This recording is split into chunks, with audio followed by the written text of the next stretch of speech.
Assalamualaikum warahmatullahi wabarakatuh. Pohon pepaya tiada berduri, tumbuh bersama bunga melati. Izinkan saya perkenalkan diri, moga-moga menyentuh hati. Nama diberi Ahmad Hadif bin Ahmad Uzairan. Saya berusia 11 tahun. Saya dari kelas 5 Al-Azhar. Pada masa lapang, saya gemar membaca buku.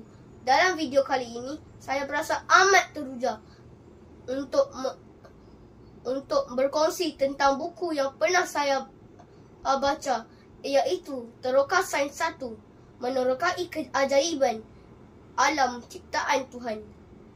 Buku ini ditulis oleh Dr. Wan Fahmi dan Dr. Nur Anis.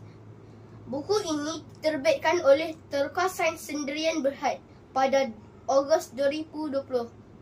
Buku ini setebal 150 halaman dan berharga RM35. Ayuh bersama saya mendalami buku ini dengan lebih dekat lagi. Untuk pengetahuan anda, buku ini dibahagikan kepada 5 bahagian. Bahagian pertama, angkasa, geografi dan alam sekitar. Bahagian kedua, mikrobakteria dan virus. Bahagian ketiga, manusia. Bahagian keempat, alam haiwan, dan bahagian terakhir berkaitan tumbuh-tumbuhan. Antara 5 bahagian ini, topik berkenaan angkasa, geografi dan alam paling menarik minat saya. Contohnya,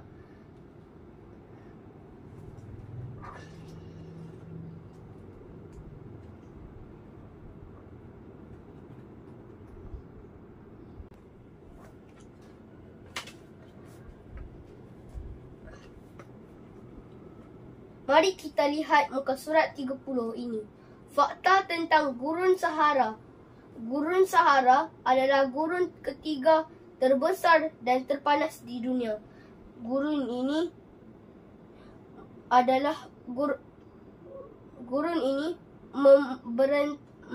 merentasi 11 buah negara di Afrika. Antaranya Libya, Algeria, Mesir dan Maghribi.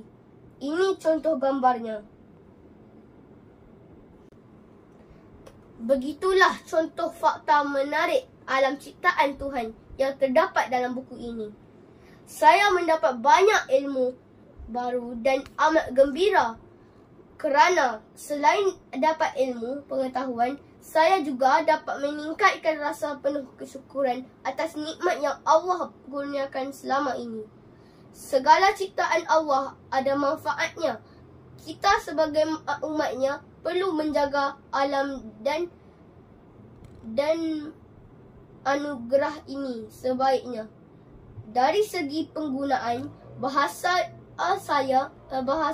saya berpendapat ayat dan perkataan yang digunakan mudah difahami oleh pelajar sekolah rendah seperti saya.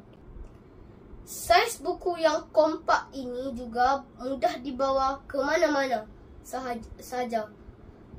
Ibaratnya nak baca di taman boleh, di dalam kereta pun boleh.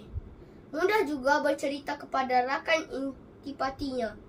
Kesimpulannya, saya amat menggalakkan kalian membaca buku Teroka Sains 1 ini. Pasti anda juga teruja menerokai keajaiban alam seperti saya. Sekian, terima kasih.